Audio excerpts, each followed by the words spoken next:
Olá, tudo bem?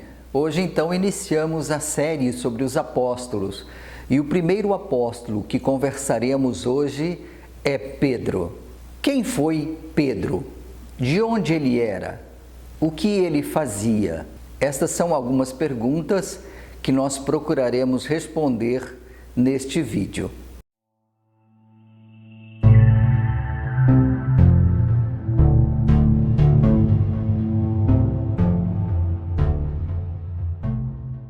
Simão Pedro era de Betsaida, uma pequena cidade ao leste do Mar da Galileia. Nasceu no século I a.C. e morreu provavelmente por volta do ano 67 em Roma. Era filho de João, ou na forma aramaica, Bar-Jona, filho de Jonas. A atividade que desenvolvia era a pesca para o sustento de sua família. E um de seus companheiros era o seu próprio irmão André. Ele e seu irmão André não estavam sozinhos no ramo da pesca. Ao lado da família de Zebedeu, formaram uma pequena empresa de pesca ali no lago de Genezaré. Pedro era um judeu praticante, ativo nas suas obrigações religiosas e confiava muito na presença de Deus na vida do seu povo. Pedro teve uma experiência religiosa um pouco diferente quando encontrou-se com João Batista. Ele estava ao lado de seu irmão André e foram ouvir este pregador do deserto, o que ele dizia, o que ele trazia de novo, já que tantas pessoas o seguiam.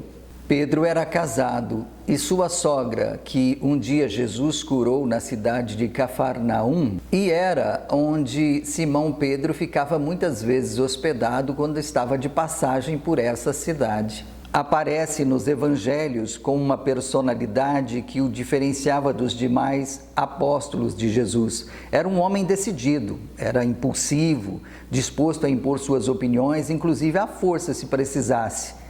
Basta lembrar que ele usou a sua espada no Jardim das Oliveiras. Ao mesmo tempo, era às vezes ingênuo, medroso, mas honesto, até o arrependimento mais sincero. Um homem que amava Jesus, mas que, pelo medo e insegurança, negou ser próximo e também seu amigo. No entanto, é nele que Jesus confiou a sua igreja. As três metáforas empregadas por Jesus são muito claras. Pedro será o fundamento rochoso sobre o qual ele apoiará o edifício da igreja. Ele terá as chaves do reino dos céus para abri-lo ou fechá-lo. A quem lhe parecer justo, por fim, ele poderá ligar ou desligar no sentido de estabelecer ou proibir o que considerar necessário para a vida da igreja.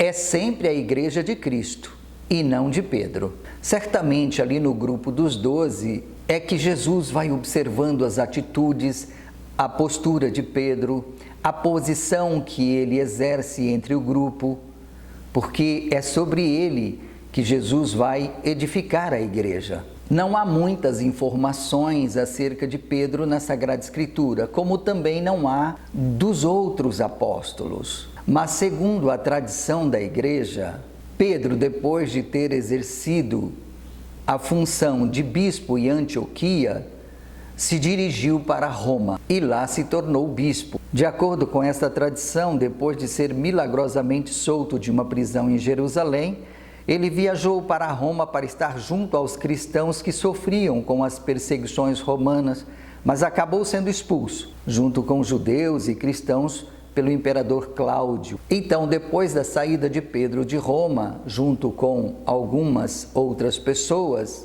porque não eram bem vistas lá, ele retornou para Jerusalém.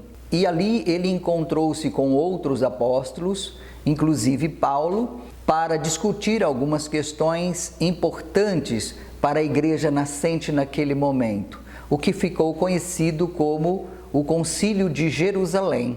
Dentro desta reunião que houve entre eles em Jerusalém, discutiram alguns rituais judeus dentro da perspectiva do que ensinou Jesus. Uma das preocupações de Paulo era e as outras pessoas, e as outras culturas, e os pagãos?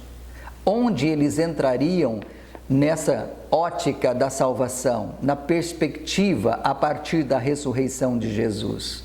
Estas foram questões fundamentais discutidas entre eles nesse concílio de Jerusalém. Depois do concílio de Jerusalém, Pedro retornou para Roma, onde sofreu o martírio. Não está na Sagrada Escritura, mas na tradição da igreja, que Pedro, tendo passado por algumas cidades, levando a mensagem de Jesus, evangelizando e retornando a Roma, ele teria sido morto por volta do ano 64 a 67, a mando do imperador Nero. E segundo essa mesma tradição, não querendo morrer da mesma forma que Cristo morreu, crucificado, naquela posição, ele pediu que fosse crucificado de cabeça para baixo. Após o seu martírio, ele teria sido então sepultado ali onde hoje é o Vaticano, conhecido como a Colina do Vaticano. Um dado interessante é que ali na Reforma Protestante, no século XVI, havia uma discussão entre teólogos que afirmavam que Pedro não teria morrido em Roma exatamente, mas teria morrido em Alexandria, no Egito. Outros ainda achavam que nem foi em Alexandria, mas em Antioquia, onde ele teria sido bispo. Mas hoje já se sabe, os historiadores são unânimes em afirmar que Pedro de fato morreu em Roma, foi martirizado em Roma e foi sepultado ali mesmo, aonde exatamente é o Vaticano. E esses dados de descoberta em torno do túmulo de Pedro é recente. A partir dos anos 1950, ou seja, no século XX, é que historiadores, teólogos chegaram de fato à conclusão concreta, verdadeira, de que de fato ele estaria sepultado ali onde hoje está o Vaticano. Logo o martírio de Pedro, a igreja ativamente, mesmo perseguida, tendo ali muitos cristãos sendo assassinados, martirizados, a igreja continuou a sua missão.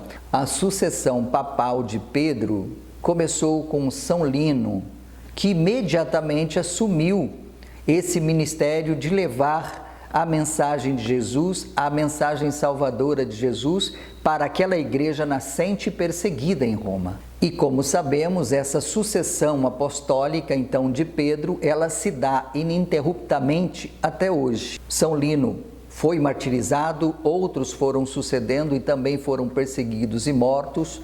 E ao longo da história da igreja, se nós fizermos uma leitura da história dos papas, nós vamos chegar então ao Papa Francisco. Por essa razão, nós temos plena confiança e segurança de que a Igreja Católica é apostólica, de que a Igreja Católica sucessivamente dirigida, iluminada pelo Espírito Santo, guiada pela força do Espírito Santo, vai se dando, vai se fazendo no mundo. Se ela antes foi perseguida, ela continua perseguida. Ela independe de nossas fraquezas, das nossas limitações. O Espírito Santo a conduz, o Espírito Santo a ilumina. Portanto, a Igreja de Jesus Cristo se faz presente no mundo desde aquele momento no cenáculo, pela ação do Espírito Santo. E será assim até o final dos tempos. Por essa razão, ela nunca será vencida por nenhum mal neste mundo. Os ataques podem vir tanto de fora como de dentro da igreja, mas ela nunca será abalada, porque essa é a promessa feita por Jesus aos apóstolos e é a mesma promessa para nós hoje. Então, o mesmo Espírito Santo que fortaleceu a igreja desde o início é o mesmo que direcionou este homem chamado Pedro até Jesus. O caminho foi longo, mas ele experimentou algo que muito poucos homens deste mundo teve o privilégio de experimentar: a amizade com o Filho de Deus. Da infância à juventude, do encontro com Jesus, à dor de ver seu Senhor sendo crucificado, da corrida ao túmulo ao concílio de Jerusalém, da prisão ao martírio. Esta é a história deste homem singular na vida de Jesus. Um homem à procura de Deus e que teve o privilégio de encontrar aquele Deus feito homem, que lhe confiou as chaves do reino dos céus e pelo qual decidiu deixar tudo. Pedro é o apóstolo de Jesus que verdadeiramente faz o caminho de passar da confiança em si mesmo à confiança em Deus. E sua procura pelo rosto de Deus termina em Jesus Cristo. E este é o passo que todos nós devemos dar em direção a Jesus de Nazaré. O convite ainda ecoa no mundo e chega até nós. Vem e segue-me. Pedro, então, junto com Paulo, são essas duas colunas que sustentam a nossa igreja, a Igreja Católica Apostólica Romana. Se você gostou deste conteúdo, peço que se inscreva se ainda não é inscrito neste canal, deixe um joinha e compartilhe com a família, com os amigos. Um grande abraço, até mais!